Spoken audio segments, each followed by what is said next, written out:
Dr. Preston Ames threw a surgical chart against the supply cart hard enough to scatter syringes across the floor, and the clatter cut through a trauma bay that already smelled like iodine and old fear.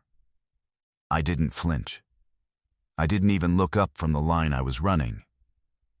They called me the agency nurse. 3 weeks on the floor. No tenure. No standing. Easy to blame, and easier to ignore. Then, on a gray Thursday afternoon, a secure radio channel crackled open in the middle of that same trauma bay, and a 4-star voice patched in from the Pentagon said 2 words that froze the room cold. Talon 2. Nobody there knew who that was. I did. Now let me tell you how we got there. My name is Renata Soto, and I go by Ren when anyone bothers to ask, which at Cedar Bluff Trauma Center is not often. I'm a travel nurse, contracted in for a 13-week stretch to cover a staffing gap in trauma, and 3 weeks is not nearly long enough to be anything but furniture to the people who work here permanently. Permanent staff learn each other's coffee orders and kids' names within a month. Nobody's learned mine yet, and most days I prefer it that way. Cedar Bluff smells like 4 things stacked on top of each other if you know how to peel them apart. The sharp pre-op cold of betadine and isopropyl. The bleach that sears the back of your throat by hour 7. The burnt plastic tang of a defibrillator that's overdue for service. And underneath it all, the stale coffee somebody microwaves twice and calls fresh. The monitors here don't chime so much as shriek in a disjointed, erratic rhythm that the permanent staff has learned to filter out entirely. I never filter it out. To them, the trauma bay on a bad night is chaos. To me, it has always been a sequence. Some habits don't fade just because a contract ends. I still count exits out of habit in restaurants. I still wake at the smallest sound. Duty doesn't check a calendar before it decides to stay in a person. It just stays. And then it waits, quiet, until the day it's needed again. I do my job quietly and quickly, with an economy of motion nobody here has had time to notice yet. I don't fumble. I don't ask twice. I move through a code the way other people move through a grocery list. When I walk into a bay, I've already clocked the doorway, the crash cart's position, the fastest line to the supply room, and which of the residents is competent enough to hand a tool to without looking. None of that reads as strange to anyone at Cedar Bluff, because nobody at Cedar Bluff has known me long enough to wonder why a contract nurse moves like she's clearing a building instead of restocking one. There's a scar that runs from my left collarbone down under my scrub sleeve, and when anyone's asked, I've said car accident, which is technically not a lie. Some nights, restocking gauze at 2 in the morning, the fluorescent hum will catch a particular pitch, and for half a second I'm not in a supply closet at all. I'm somewhere with sand in my boots and a radio chattering static in my ear. And then the hum settles back into being a hum, and I'm just a nurse again, counting gauze. It's 4 years of training I left behind on purpose, folded down small enough to fit inside 13-week contracts and rental rooms. And most days, that's exactly where I wanted to stay. Respect at a place like Cedar Bluff moves in one direction only, down from the attendings, never up toward whoever's badge says contract. I'd made peace with that arrangement before I ever signed the first 13-week extension. It cost me nothing anyone here could see. Some sacrifices don't show up on any intake form. Mine never did. I made my choice a long time ago and called it honor, even on the nights it felt closer to something else entirely. Dr. Ames runs trauma surgery at Cedar Bluff the way some men run a courtroom, like every voice in the room exists to be cross-examined by his. He came into the bay that Thursday already certain, already talking. 2 residents trailing him with a kind of nodding enthusiasm reserved for people terrified of their own evaluation scores. A young soldier had come in from a training accident at the base outside town. Specialist Caleb Dunmore, 22, pelvis crushed under rolled equipment, and I'd flagged the bruising pattern along his groin as a probable junctional bleed within the first 90 seconds of triage. Ames didn't look at the bruising. He looked at me. "I didn't ask the agency nurse for a diagnosis," he said, loud enough that it carried past the curtain, loud enough that 2 nurses at the station looked up and then very deliberately looked back down. "Go restock the crash cart and let the people with degrees handle this." "Vitals don't lie, doctor," I said. 5 words. Flat. I didn't raise my voice. For half a second, my hand had already moved toward the junctional kit on the supply shelf before I caught myself and pulled it back. Until nobody in that room had the context to read. I went and restocked the cart, because some fights aren't worth the breath. And the room went back to pretending nothing had happened, the way rooms like that always do. 2 nurses exchanged a look. Nobody said a word in my defense. That, too, was its own kind of answer. I took my 5 minutes in the supply corridor behind imaging, which is the only stretch of Cedar Bluff that smells like nothing at all. Cardboard, latex, and the faint metallic hum of the badge reader. I didn't take this contract for the money, though the money's fine. I took it because 13 weeks in a town where nobody knows your name is its own kind of cover. And after Kunar Province, cover is the only thing I've ever really wanted. I spent 4 years as an 18 Delta, Special Forces medical sergeant, attached to an operational detachment Alpha that did things in places this hospital's incident reports don't have a category for. I don't talk about it. Not because of shame, and not because the brothers I served with would want it kept quiet. Because the version of me that ran junctional tourniquets under fire, in the dirt, holding a line with 3 other men and no extraction for 6 more hours. And the version of me that restocks crash carts, for a man like Ames can't share a room without something cracking down the middle. I chose, a long time before that Thursday, which version got to keep walking around in daylight. It was the right call. I told myself that standing in the dark with the badge reader humming, and I believed it, because nothing yet that day had given me a reason not to. By mid-afternoon, Ames was back, the charge nurse trailing him this time, walking past a wheelchair holding a Gulf War veteran named Walt Pruitt, like he was a delay rather than a patient. Walt had chest tightness and a service-connected cardiac history flagged in his chart 3 times over, and Ames gave it 4 seconds before calling it reflux and bumping him back to the waiting room. I caught Walt's hand on the armrest. It had the particular tremor of a man trying very hard not to look scared, and I had half a sentence forming. The kind that would have meant saying Special Forces medic out loud in a room that had already decided what I was. I didn't say it.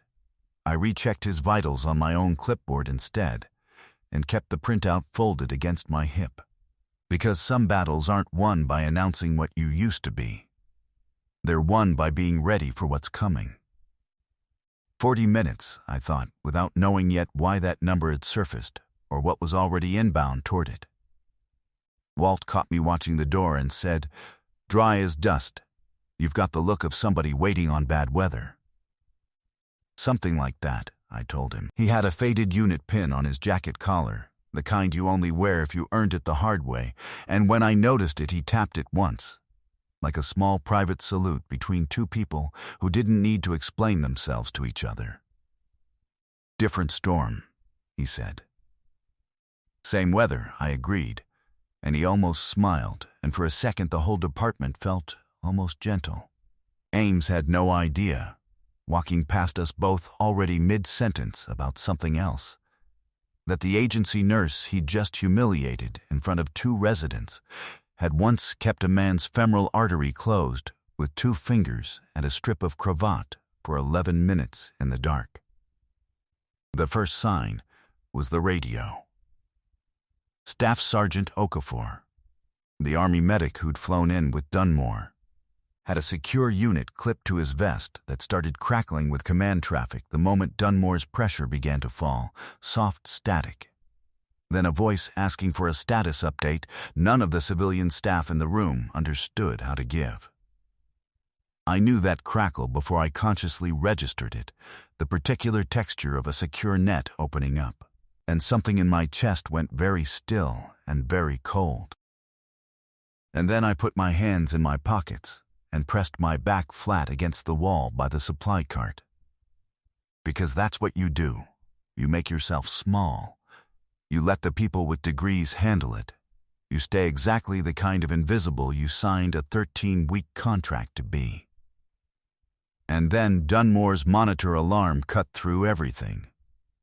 That long, erratic shriek collapsing into one unbroken tone, and the bruising along his groin had gone from a bruise to a swelling the size of a fist, and not one person in that bay, not Ames, not the residents, not the charge nurse, had ever needed to find ephemeral pulse by feel while someone screamed beside them in the dark. I had. More times than I let myself count. Ames was calling for blood products that weren't going to arrive in time for what was actually wrong. He was treating volume loss with the wrong fix, chasing a number on a screen instead of the bleed itself. And my hands, for the first time since I'd clocked the doorway 3 weeks ago, started to shake. Ames saw me against the wall and didn't even slow down. "Get her out of my bay," he told the charge nurse, not bothering with my name. "She's a liability in here." A hand closed around my arm. I didn't fight it. I let myself be walked to the corridor outside imaging, past the badge reader, past the supply room that smells like nothing, and I stood there, listening to Dunmore's monitor scream through the wall, the specific sound of a body running out of blood faster than anyone in that room understood. I counted 9 seconds of it. And then I stopped counting and started moving toward the one door I'd clocked on my very first day at Cedar Bluff and never once used. I used it now. Okafor was still working the radio when I came back through, and the voice on the other end had changed. Flatter, older, carrying the specific authority of a man who has never once needed to raise his volume to be obeyed. "This is General Marshall Cole," it said, the words clipped and even, carrying across the small radio speaker the way real authority always does, without needing volume to do the work. "I am being told a Special Forces medical sergeant flagged this casualty's bleed pattern at triage and was removed from the bay. I want to know if that medic is in this building." Nobody in that corridor moved. And then nobody, for several seconds, breathed either. Nobody knew who he meant. Ames opened his mouth to explain hospital protocol to a man 4 stars above anyone he'd ever answered to in his life, and the voice on the radio said one more thing before he could finish a sentence. Talon 2. Not a question. A statement, like he already knew the answer and was simply waiting on confirmation. Every civilian face in that corridor turned toward Okafor's radio, searching for the source of a name none of them had ever heard. I was the only one who didn't turn. I was looking at my own hands. They had finally stopped shaking. Okafor found me that way, by the one person in the corridor who hadn't searched for the source of the call sign. He held the handset out toward me without a word, his eyes doing something I hadn't seen from anyone at Cedar Bluff in 3 weeks. Actually looking straight through the scrub top and the contract badge and 3 weeks of careful invisibility to whatever was still standing underneath. I took 2 steps off that wall. I didn't run. I walked, and somewhere in the space between the corridor and the bay, my spine remembered how to hold itself the way it used to before 3 weeks, and 4 years before that, of teaching it to apologize for taking up space. I wasn't bigger. I wasn't harder. I was, for the first time since walking into Cedar Bluff, aligned. I keyed the handset once. "Talon 2, here," I said, and my voice wasn't the one Cedar Bluff had spent 3 weeks not bothering to learn. It had gone colder, flatter, precise the way a scalpel is precise. The chatter on the line went silent on the other end, just for a beat, the way a room goes silent when a name finally answers back. And then, I didn't wait for the general to answer before I was already moving past Ames toward the table. "Move," I told the resident, blocking Dunmore's left side. And he stepped back before his brain had finished processing the order, because some tones don't request permission. They get obeyed. I'm not Talon 2 anymore, I thought, snapping on gloves with hands that had already gone still. But I still know exactly how to stop this kind of bleeding. I found the femoral pulse in Dunmore's right inguinal crease with 2 fingers, the same way I'd found it once outside a checkpoint in Kunar province, with a man's life running out between my fingers and no light but a chem stick taped to my collar. I called for the junctional tourniquet kit and was already reaching for the bag myself before anyone could hand it to me. Ames was somewhere behind me, sputtering about chain of command and scope of practice. I didn't hear a word of it, because I was no longer standing in a civilian trauma bay with a coffee machine nobody cleans. I was somewhere else entirely. Running the count Master Sergeant Ruiz had drilled into me until it lived in my spine, bladder over the artery, not beside it. Inflate until the pulse beneath your fingers disappears, then back off 5 degrees and hold. Ruiz used to say it like a joke that wasn't really a joke.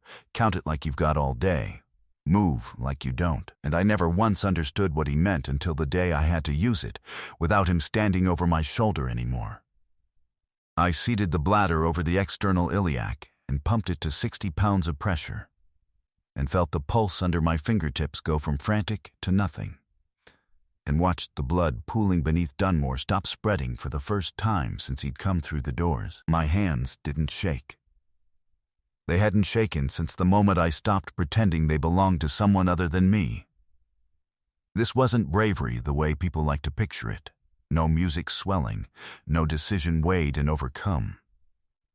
It was courage built years earlier, in a different theater, under far worse light and far worse odds, compressed down into 4 years of muscle memory doing exactly what it was built to do, whether or not the rest of the room had caught up yet. Around me, the bay had gone quiet in the particular way a room goes quiet when everyone in it realizes they're watching something they don't have a vocabulary for. Okafor stopped relaying status updates and started handing me supplies before I asked, which is its own kind of confirmation. Dunmore's pressure climbed. His color came back. Somewhere behind me, faint through the open radio channel, General Cole's voice said, "Quiet, to no one in particular. That's her.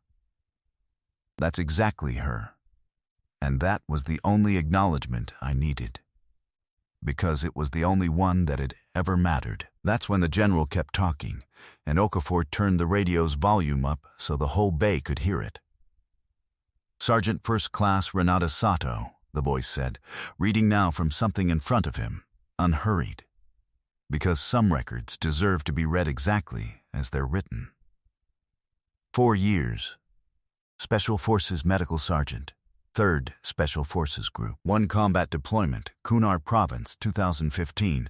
Personally responsible for stabilizing 9 confirmed casualties during a 6-hour engagement that earned her unit a Valorous Unit Award, and a Silver Star that, as far as the Department of Defense's records show, she has never once mentioned to a single employer since. Ames's face did something I'd never seen it do. Not shock, exactly. Not shame, exactly. Just the particular collapse of a man whose certainty had run clean out of road. Nobody asked him anything else for the rest of that shift. Okafor came to attention beside the radio and saluted toward me anyway, gear shifting audibly in the silence. The way you salute when the chain of command isn't standing in the room, but the rank still is. He'd flown 3 rotations with men under his care and never once raised his hand for anyone outside his own unit. The gesture meant more for that.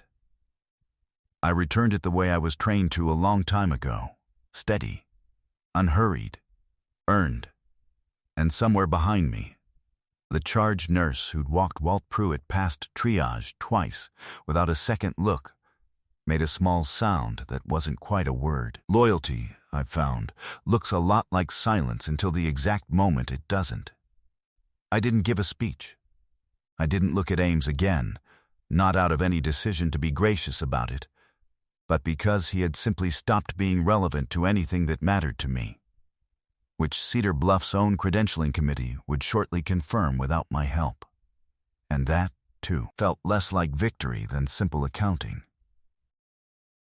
I checked on Walt Pruitt before the end of my shift, made sure his cardiology workup had actually been ordered this time, and he squeezed my hand and said, "Knew it was bad weather," and I let him have that one. Dunmore woke up the next morning and asked the night nurse, only half joking, if Talon 2 could come check his dressing one more time before transport. I did. He didn't say thank you. Not in so many words, soldiers rarely do. Not to each other. He just looked at the dressing, then at me, and said, "Good count." Which from someone who'd been on the other end of that count meant more than a speech ever could have. Walt started introducing me to the other vets in the waiting room as his guardian after that, half joking too. And I let him, because some titles you only correct once. I wasn't proud of the radio call, or the salute, or any of the parts of that day other people wanted me to be proud of. I was proud of the 9 seconds I'd stood in that corridor, and then stopped standing there. And then, because the crash cart still needed restocking and nobody else was going to do it on a contract nurse's say-so, I went back to the supply room, counted out the syringes Ames had scattered across the floor 2 days earlier, and put every one of them back exactly where they belonged. Still here. Still steady. If Wren's story stayed with you, hit that like button and share it with someone who's been counted out by people who never bothered to learn their name. Subscribe to this channel. We tell the stories of quiet heroes who never asked to be recognized and never needed to be, to know exactly who they were. Drop a comment below and tell me what city you're watching from tonight. I want to see how far this one travels.